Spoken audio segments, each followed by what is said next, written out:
Any part of myself that I do not love or embrace will become dangerous to me. Think about that one. Any part of myself that I do not love or embrace will become dangerous to me. That statement right there goes to the heart of what we would refer to as shadow work, or learning to identify the shadow. We all have a shadow part of our personality, and it's in learning how to work with the shadow part is where we are going to find true wholeness. That's my topic for today. We're going to unpack that sentence. Any part of myself that I do not love or embrace will become dangerous to me.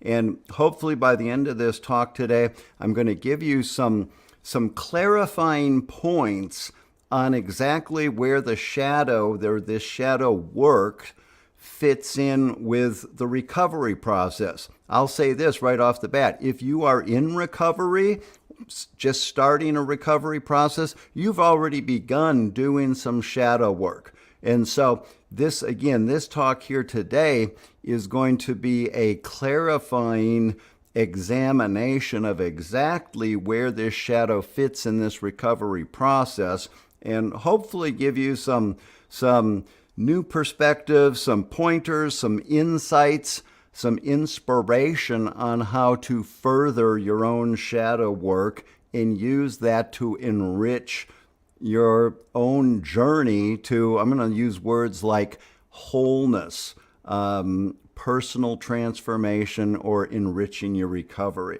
So that's my goal for our talk today. Hi, everybody. My name is Jim Savage. If I haven't had the chance to meet you yet today, welcome to the channel. I really appreciate you stopping by and listening today. This is Wednesday Woo. I started doing this 4 weeks ago. This is my 4th week doing this. I'm coming on live every Wednesday and talking about topics that I would identify as relating to the spiritual aspects of recovery, and or I should say the spiritual aspects of addiction and recovery. Last week we talked about the title of the topic was Addiction, What Is It That We're Searching For? And I made the point that it only makes sense that the more or the better we understand what the problem is, the more effectively we're going to be able to create an effective solution to that problem. And so sort of like relating that to, say, alcoholism, for example. If a guy realizes that his drinking is causing a problem, his wife's ready to throw him out because he won't stop drinking, that's the problem. His solution is maybe going to be relatively on the same level, comparable to how, as far as an effect, I'll stop drinking. Okay, it's causing problems. People are throwing me out of their lives. I'll stop drinking. Last week in my talk on what is it that we're searching for, I sort of introduced the idea that we took it to a different level as far as what's really going on in our attempt to change how we feel. What's the desire there? Why am I using the substances to change how I feel in the first place? And we got into talking about spiritual connection, etc. And thus, the point was that we would be able to inform our recovery solution and take that to a little bit higher level as well. And so what I did last week is I laid out a model that showed that addiction recovery process from the perspective of a cycle. And what I'm going to do today is, first of all, start off giving a few defining sort of statements about the shadow, where this fits in psychology. And then I'm going to go back and we're going to review what I talked about last week, because I used a couple cyclical models, the medicine wheel and the hero's journey, and you're going to see, we're going to hone in where last week I identified this cycle as consisting of some components that started off with original wholeness, separation, or the loss of innocence, and I suggested that that separation might be seen as a traumatic experience, the loss of our innocent self, our original connection. And then that resulted and led into self-defeating behaviors seen as attempts to try to satisfy that loss, trying to get back to that. In some cases, that can lead into what we would call addiction. And then if we're fortunate, things get bad enough that lead us and force us into taking a look at ourselves. Bingo, that's where our shadow work is going to fit into this process. But the whole thing is a move into a sort of dark time of looking within, which is part of the recovery process. And ultimately, as a result of going through that recovery process, it's not just a one-day thing, read a book and, oh, bam, I'm in recovery. It's a little bit more complex situation, but again, today what we're going to see is it's all about shadow work, and that ultimately, at the end of that cycle that I outlined last week, we showed that connection was the result of doing all this recovery work. And so we're going to review that, and you'll see that last week I introduced you to a rock musical that I wrote that's a musical portrayal of this entire process. We watched a video that showed the beginning of that, and it introduced the idea of leaving that original place of wholeness and having to go into challenges and having to go into a dark place. And we related that to the sun's journey across the sky. The sun's going to come up, it's going to leave, it's going to go down, it's got to come back. I'm going to wrap this up today with another song from that musical that is all about the shadow. And we're going to use the song to show how this plays out in real life. So far, we've been talking about metaphorical models. I used the songs from the journey to process and have people relate to see how this plays out in your story, tangible events in your life, regardless of which part of the process we're studying. And so we're going to wrap up with looking at a song.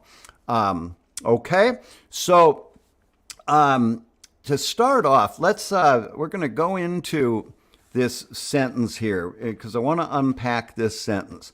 There's two parts to this statement that really stand out to me that we're going to serve as the basis for our talk here today. Any part of myself that I do not love or embrace. That's what are the parts of me that I don't like to look at? Okay? And by definition, we may be in denial about some of those things. We try to ignore those parts. We try to pretend it's not an issue. But that's the not loving or embracing, or the opposite. What would loving and embracing these parts that I have a tendency to not want to love or embrace? That's the first part of the statement that we're going to take a look at. Then the second part, any part of myself that I do not love or embrace will become dangerous. Interesting choice of words, huh? Dangerous. What could that mean? That's what we're going to talk about as far as how does disregarding certain aspects of my personality, certain aspects of who I am, what does that translate? How does that manifest out in the real world in my day-to-day actions is something that they're going to actually use the word dangerous for. Okay? So any part of myself that I do not love or embrace will become dangerous. I'm going to start off I'm going to share with you a little bit of my own experience of coming to wrestle with my own shadow. I told you in the last couple weeks, so across the couple talks that we've done, my story of recovery is that I relapsed after having begun a career as a drug counselor. I got sober. It was not a very good or healthy, successful recovery. Those first few years that I went back to school and became a drug counselor, I ended up relapsing into my own addiction, and I ended up back in treatment again. That was a humiliating public scandal experience. It was pretty rough. Okay? But it wasn't until I went through that whole experience, and when I came back and started my recovery over again, I remember sometime in that first year, I came across I forgot about this. Massive head wound, Harry. Well, we'll come back to that. I came across this quote that said, "He who flies closest to the light casts the biggest shadow."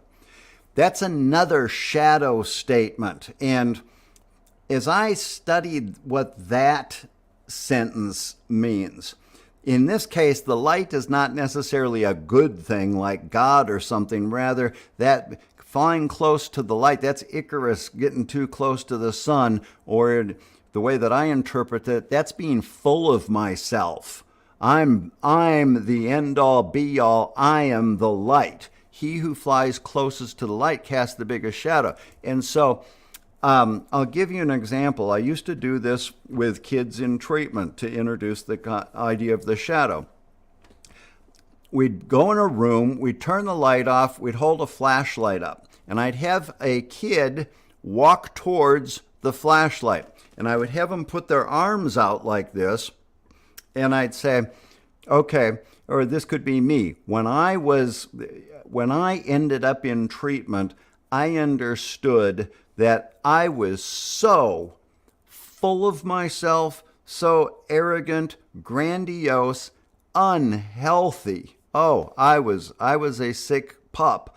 And what added to that to make it even worse was I acted like I knew everything and there was nothing wrong with me, and pointing out what's wrong with everybody else. And you can see what that's like when people come in contact with you. And so I think of myself, when I arrived at the treatment center, I was consumed with my shadow. I was flying close to the light. I was this drug counselor who knew everything, and nobody could tell me what was wrong with me. And again, all those character defects were glaring. I'll come back to the kids in the room in the flashlight, because I forgot my slide about the massive head wound, Harry. We're going to go back to this because this is the same thing. When I think about myself arriving at the treatment center, what it was like being in my presence. An arrogant, conceited, unhealthy, in denial, projecting, all that stuff. You get the point. And so again, I think about what it was like being around me. And that is, I was not loving and embracing parts of myself. I had no concept of shadow work. I was not doing any looking within. So, massive head wound, Harry. I don't know how many of you remember. This is pretty old Saturday Night Live stuff, back when Dana Carvey was in there. And there was this skit that they did called Massive Head Wound, Harry. I tell this story all the time to describe the shadow, and I happened to watch it on YouTube this morning. I thought about playing it for you as part of this. I decided not to take the time to do that, but I was laughing out loud. It's a pretty funny skit. And the premise here is there's a party, and Harry has a massive head wound, and he's oblivious to the fact that he has the massive head wound. He does not know what's wrong with him. And so when they open up the door and Harry walks in and everybody looks at him and they're like, oh, Harry. And he's walking around and I feel a little lightheaded, and they're going, yeah. And then there's a couple different scenes. He comes over, this scene right here. That's a bowl of dip down there at the bottom. He had just bent over the dip. He goes, oh, this looks delicious. And part of his brains fell into the dip. That's Phil Hartman there throwing up in response to watching Harry's brains spill into the dip. And then a couple of minutes later, he goes and he sits down on the couch and he says, man, I feel a little tired. And he leans his head against the couch and he's got blood all over. And then what got me laughing out loud today, I forgot this part. He's laying there and the dog comes up and starts eating his brains. And even Dana Carvey starts laughing at that. He's pulling the wig off his head and the dog starts eating all this. The point being, when we are not embracing, when we are not looking at the things inside of us, what could be, I don't like to use the word wrong with us, but when there's things about us that we don't want others to see or we don't want to even acknowledge to ourselves. That's what shadow stuff is.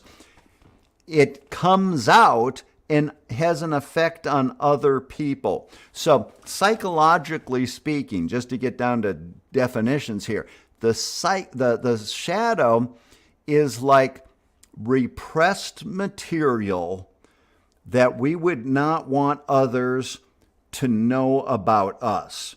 Parts of myself that I wouldn't want others to see. And you get it, you can sort of even take that a step further. I wouldn't want other people to know this about myself, let alone I don't even want to admit it to myself. There might be parts of me.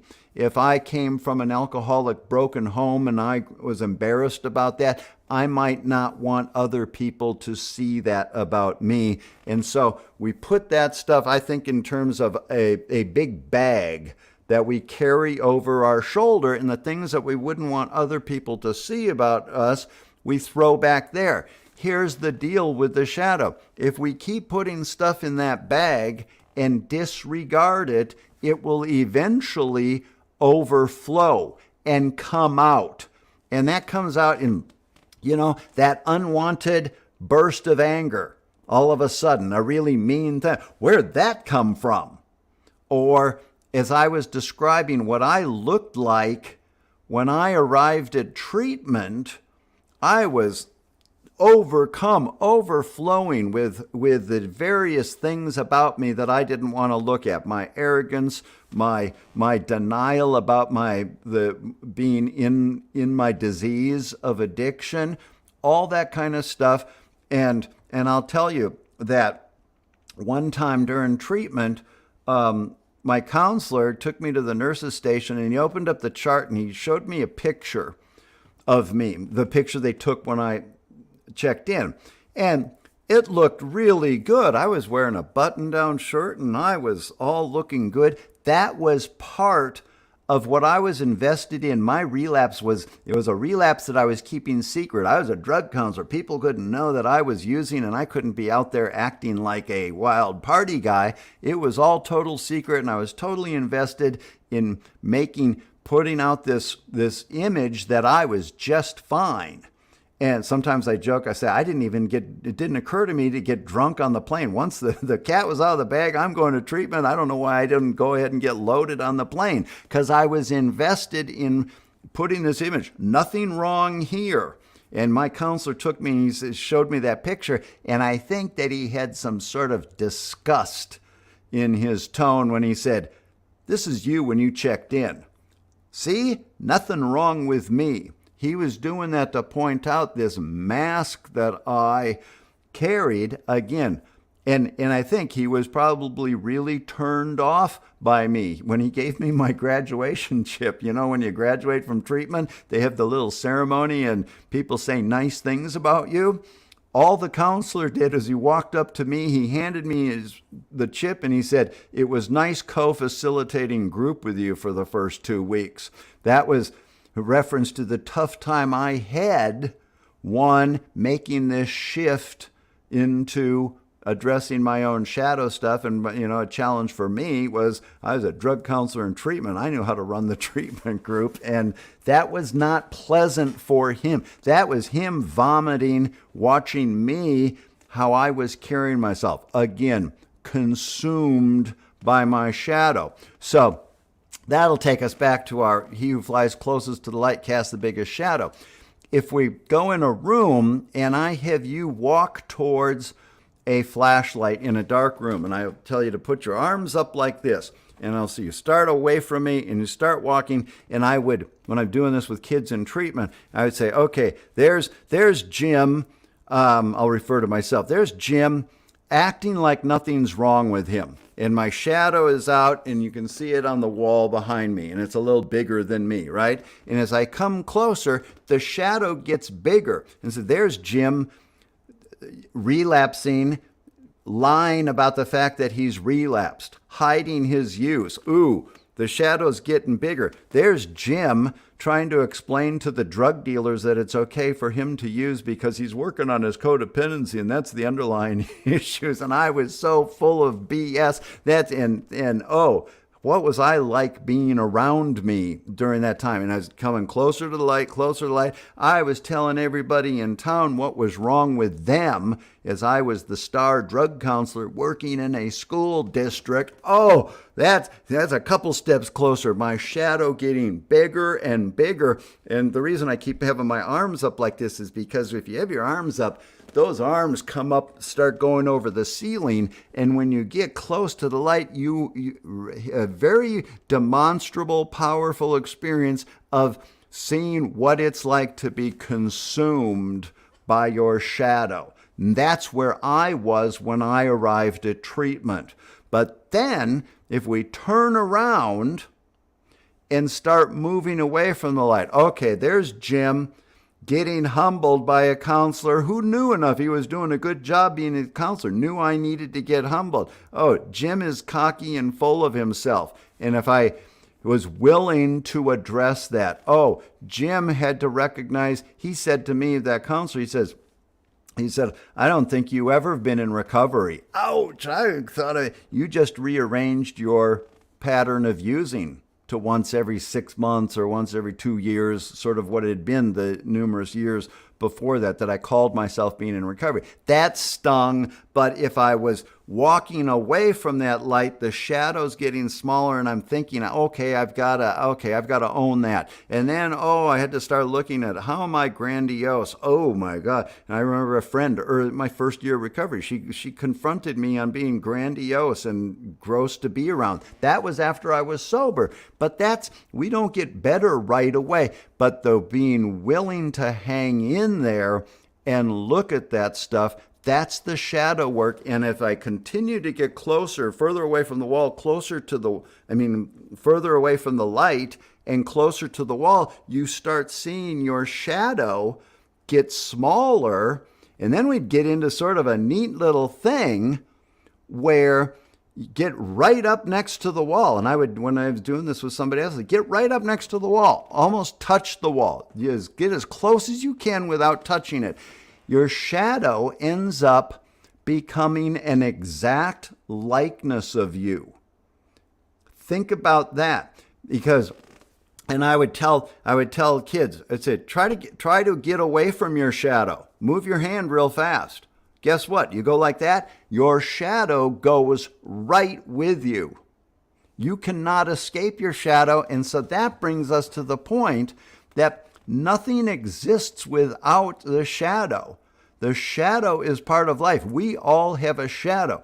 I'd like to think that I've been doing a pretty good job working on shadow work for quite a while now. I've had fruits that have been born as a result of doing the shadow work. I'm the first to admit I still have more shadow work to do, and no matter how much shadow work I do, I will never be free of my shadow. But think about this.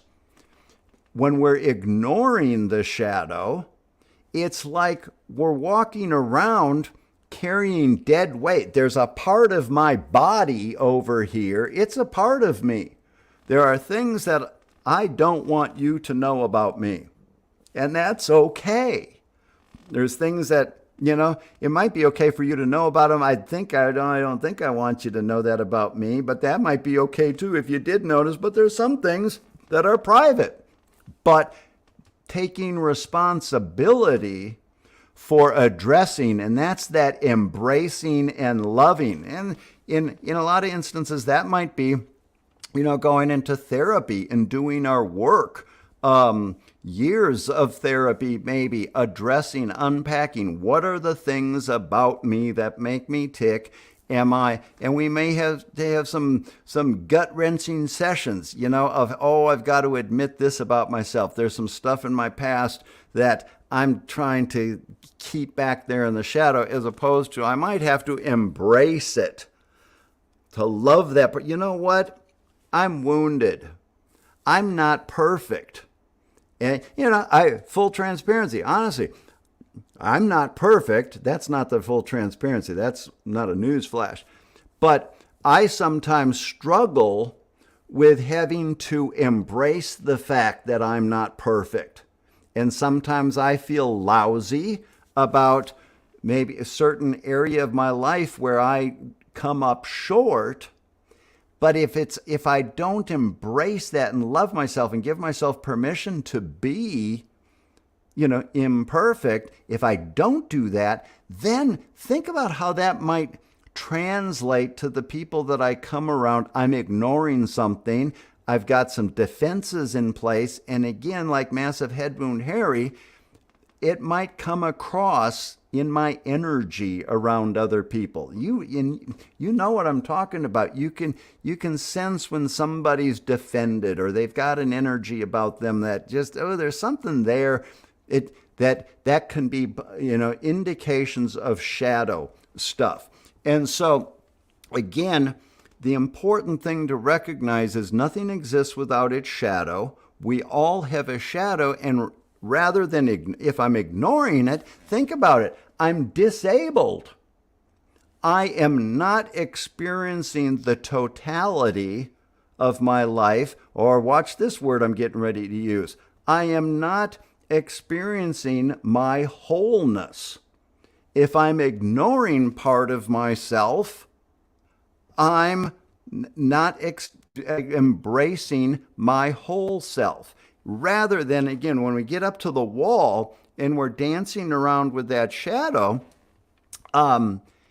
it becomes an intimate experience. It can be we used to have a ceremony, we drum while the person is making their way towards, I'm consumed, and they turn, it's a whole addiction recovery process, coming towards the light, the shadow getting big, big, big, gross, and then turn around, and it's tough to turn around, but start moving into looking at ourselves and moving away, and the shadow's getting smaller, and it's becoming more manageable. And then when we discover that, you know what? I'm not going to escape this shadow, but I'm right up there next to the wall. And then, we'd have the drum beat going, and I'd have kids dance with your shadow. That can be, I'm getting a little emotional thinking about that. That's a moving experience, embracing your wholeness. And learning to work with that shadow can end up being a beautiful experience. And then when it starts becoming a regular part, and you see where this fits with recovery, it's an ongoing thing. And I am, in the way I carry myself day to day, I am dancing with my shadow. And I'll say this, one of the reasons I think that the 12-step recovery program is so effective is because precisely it's all shadow work. Each one of the steps very effectively reinforces this idea of turning around and facing ourself. And it's not, like I said, a one and done thing. There's not a magic pill. We can't read a book and bam, I don't ever have to think about this again. The steps are a long-term process of going through that continually reinforce shadow work. So I'll tell you what we're going to do next. I'm going to play a song for you. Here's our what we talked about last week. I showed you this idea of this circle that starts with original wholeness, then we experience separation, and suggested that that could be a traumatic experience, losing that original wholeness, and ultimately we might end up in a pattern of self-defeating behaviors which are driven by a unconscious desire to either medicate wounds or meet unmet needs, fill a void where that original wholeness was. We don't know exactly what it is. We just end up in a pattern of behaviors that in some cases can develop into addictions. And then ultimately this recovery process coming out of addiction, we're forced to have to begin looking at ourselves and ultimately come back around this circle to that word connection, which, as we talked about in some of those models that I showed you, for instance, the hero's journey, it started off in the kingdom. We start off connected to the king, or spiritually connected is what I was suggesting that meant. And the hero's journey is a model where something happens, that a hero has to leave the kingdom, is separated. In the story that I shared with you last week, the princesses ate the apples and they disappeared under the ground. And that represented the loss of innocence. And so we knew the hero was going to leave the kingdom, go through the second stage is the initiation, face some challenges that usually involve, get this, going into some dark place. Think about hero stories. In my story last week, the princesses were under the ground. So the hero had to go down to the bottom of the well and slay dragons.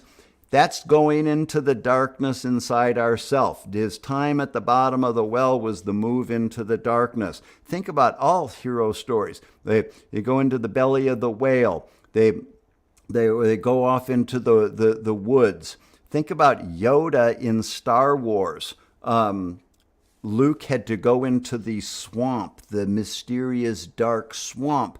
The hero goes into some dark place, but here's a neat thing about hero stories. It's in the darkness where we find the gold. Think about how often we hear about finding gold in the dark in hero stories. In my story that I told last week, I didn't get to this part, but he finds a golden harp down there, earthed in the ground. He finds gold. Or the golden goose, he reached into the oven and he pulled out a golden egg. Or there's a story, a fairy tale about a wood chopper goes down under the ground and he chops wood, and his payment is the wood chippings. And he thought, well, this sucks. But when he brought them up from underground, they turned into gold. And so the message there, it's moving into the darkness is where we find the gold. And ultimately, and so again, that's the shadow work. And ultimately, the hero returns to the kingdom, reunited with the king, or reconnected with the king, which we tied into that spiritual connection, reconnection, reclaiming the authentic self. All sorts of, terminology we can use that basically refer to the same type of thing. Then I also showed you about the medicine wheel to take this clarification on the move into the darkness. The medicine wheel showed that life happens in cycles, and we had a 4-part cycle, and we talked about the sun's journey across the sky as a metaphor for our developmental process, literally our psycho-spiritual developmental process. The sun, we watched a video that showed the sun rising, and it talked about the magic and the innocence of life starting in the east, but the sun's going to leave and it reaches a highest point and then it sets in the west. There's a move into the darkness, and we enter into a dark period of that. Ultimately, when we get through that long dark period, an end, a death to the day, it returns to the east, and we have the glory of a new sunrise, the renewal again or rebirth. And then I had this one slide with all this text that I said, well, we didn't go into detail on that. If you just look at, this is how the recovery or the medicine wheel, I call it the recovery wheel because I've got a whole bunch of curriculum where I use the medicine wheel as a guide for looking at recovery.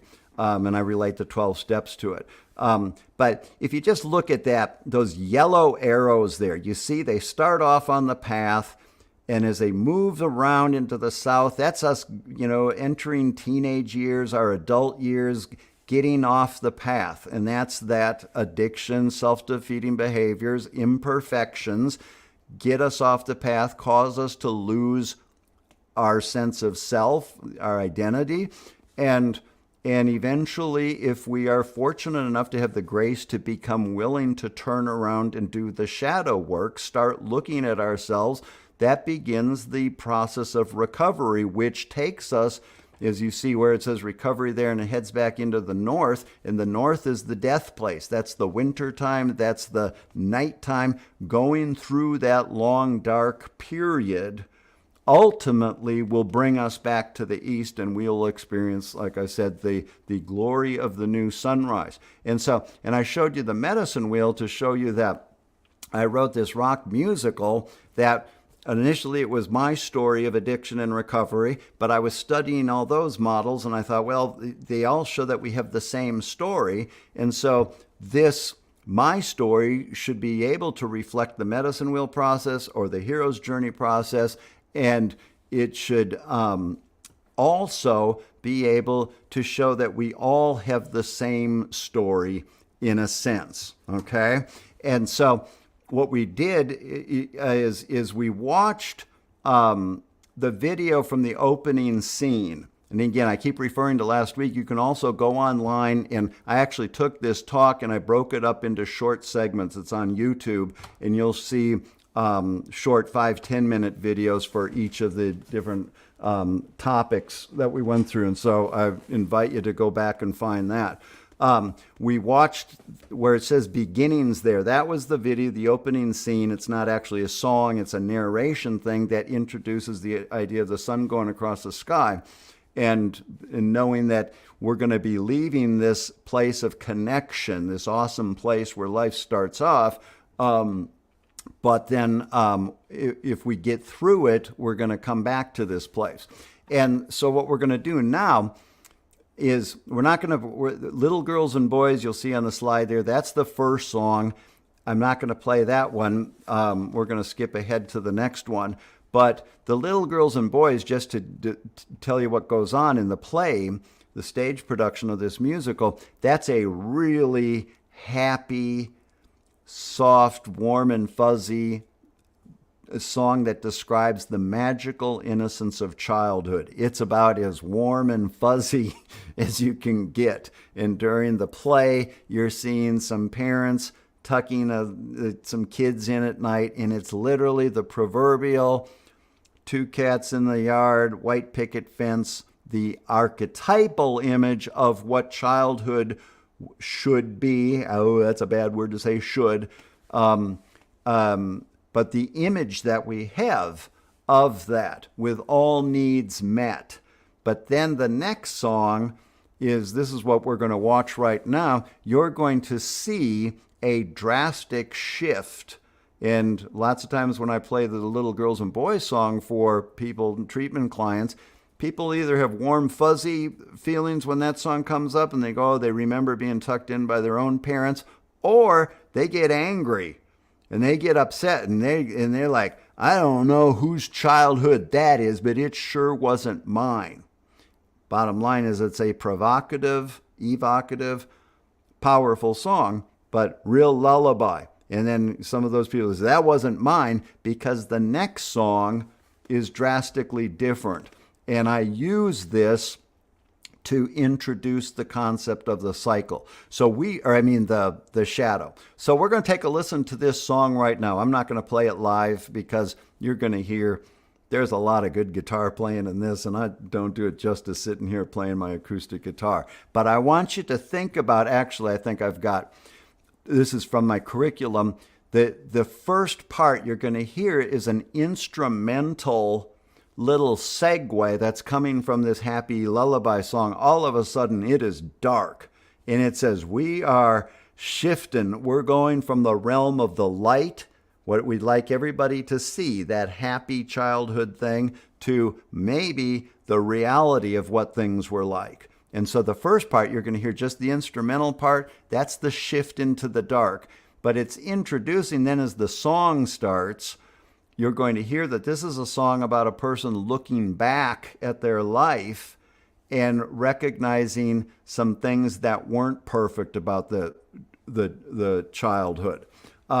So I'm learning how to do this. I'm going to do this, and then I'm going to do this. We're going to play this song. It's called, the intro is called Set Up.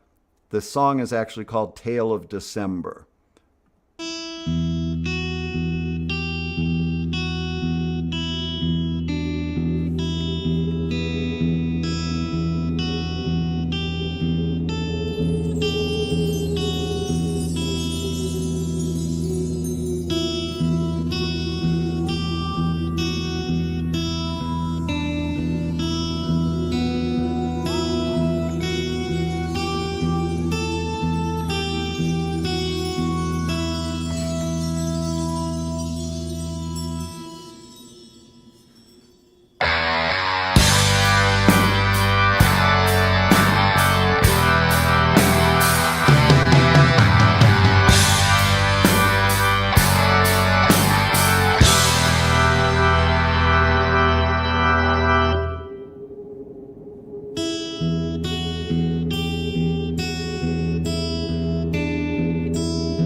gotta wait just to listen to the wind blow. That final touch for how that song works. Okay, so you see, there's a lot to unpack with that song. I'll tell you a little behind the music story. I wrote that song when I was 18 years old.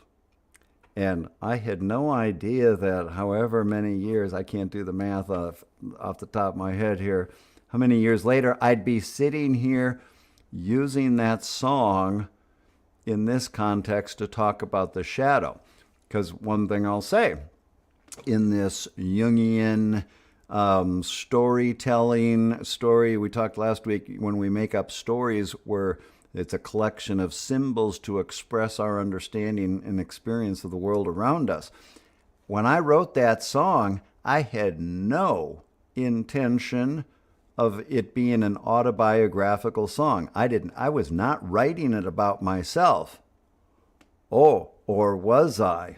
It wasn't until I went back when I was putting this musical together and I was thinking I've been writing songs all my life, and if this is true, my story is your story, and it follows this process, I should be able to find songs from different times of my life. And so I put this song in there, and it wasn't until I started using this to process that I became aware that, ooh, this does say a lot about where I was at and what was going on in my life. Anyway, I use that song and all these songs from the journey in treatment groups, and I do workshops with this now, where you can imagine we sit with a workbook and we look at the lines and we parse that all out, and you can see how much kind of stuff can come up for that.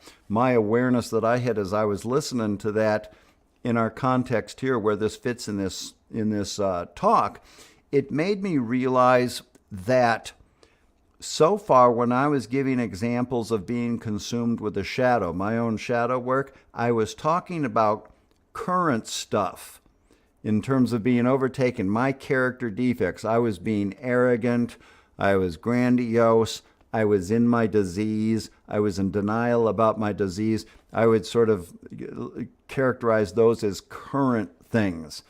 What I realized here, I hadn't even hinted yet at the second part of shadow work, and this is really where the money is the family of origin work. This is about looking back at childhood and, as that term set up, the instrumental beginning to that. As I said, pretty dark, and you see the little man going into the big, huge, overwhelming maze.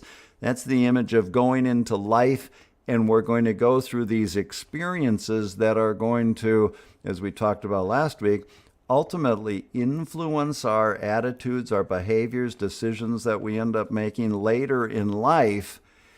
And shadow work, the real meat of shadow work is going back and starting at the beginning and looking at the circumstances from which we came. Family of origin work.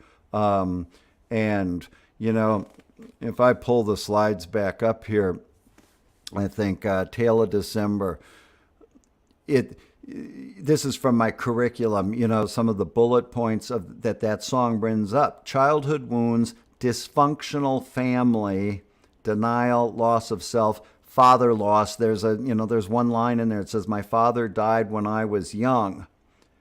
I wish we could have been closer." That's obviously a line that brings up a lot of feelings for a lot of people when we process this song. And I realized, guess what? My dad didn't die when I was young. He died a couple years ago. Rest in peace, bless his soul. And I had a wonderful relationship with him. But for some reason at 18, I was writing that song. Yes, there may have been some things underlying about my relationship with him throughout, as far as being present or not. For some reason, I was writing that. But it obviously, lyrics to songs, they're just like symbols in stories. how we interpret them, as I said last week, however you see it is right. It brings something out of you that you already know, but you may have it buried there in the shadow. And so doing some work like this, that's why I've been doing this for years. I find very effective working with creative stuff, with art, storytelling, and in my case, working with this music. It's very effective because it's right brain kind of stuff, where our creative side, and we think holistically. Okay, I read a line and I assign a meaning to that. It's just that the line is the symbol, but it brings something out of me, and that can sometimes be a good way of access into the shadow and a good way to do shadow work. I have a hunch that might be the last of my slides. So, yeah, I want to wrap up by, sort of to summarize.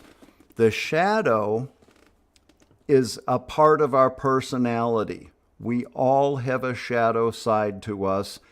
I still, even though I've done a lot of work and I've maintained, recovery for a long time, part of that medicine wheel teaches it's a continuous process of growth and change.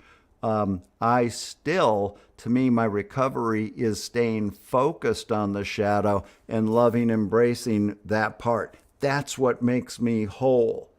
Am I perfect in doing that? No. But I at least have the awareness, and sometimes I have to say, I understand this academically, practicing this as far as recognizing something that I need to love, embrace, or am I allowing it to become dangerous to me? So we all have shadows. I hope that you can remember that image of moving. The closer we move towards the shadow, and if you can imagine what I was describing when I would have kids dancing with their shadows and approaching an intimate experience of embracing my wholeness, the totality of my being, is I walk around, I got a shadow. You can't see my arm there. I walk around, me and my shadow. And that's what adds up to wholeness. So nothing exists without its shadow. Then, the last thing that I'll say is our cyclical models of the medicine wheel, the hero's journey, especially that medicine wheel where it showed that recovery. I'm going to pull this back up. Oops. Maybe I'm not. I'm not going to pull it back up. Where it showed over there in the west, the move into the darkness, the sun going down, or that's the fall. Another thing with the medicine wheel, we talk about the directions. It's the fall is the time that the bear is going around fattening up, getting ready for the hibernation, getting ready to go into the cave, entering a long period of darkness. And we might think of that as going into the great mystery, going into the darkness to examine the great mystery.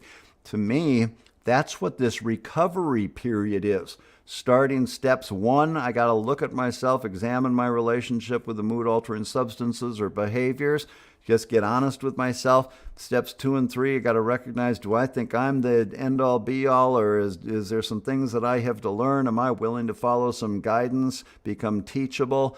4, 5, 6, and 7, that's going through the north. That's the true shadow work.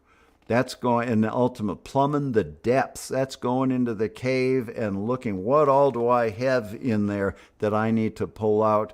And the death part, the going through the north, that nighttime, is the letting go. And then still staying committed to following the path to ultimately get back to the east. We don't automatically go straight there. There's still some grunt work that we have to do to keep ourselves committed and accountable to following the path that ultimately results in that return to the east. As I said last week, step 12 of the 12 steps says, having had a spiritual awakening as the result of these steps, of going through this process. the spiritual, that's finding the gold. I have had a spiritual awakening. I've become whole. It's the personal transformation. And hopefully I've given you a new way of looking, a new level of understanding of the value, the importance of this whole dark period, of that it's not a bad thing, that we have a shadow. It's a good thing. It's only bad if we disregard it. It's going to become dangerous to us. And that this whole recovery process is shadow work, up to us the degree to which we want to, how effective we want to be in terms of plumbing, mining, what all we have in there. So thank you so much for listening to this today. I really appreciate you being here, and I'm going to wrap that up. I saw in the comments, I gave a shout out to my friends in Italy hopped on, and I hope everything's going well for all of you guys over there in Italy that are listening today. And with that, I'll say goodbye, and I'll see you next week for our next version of Wednesday Woo. See you guys.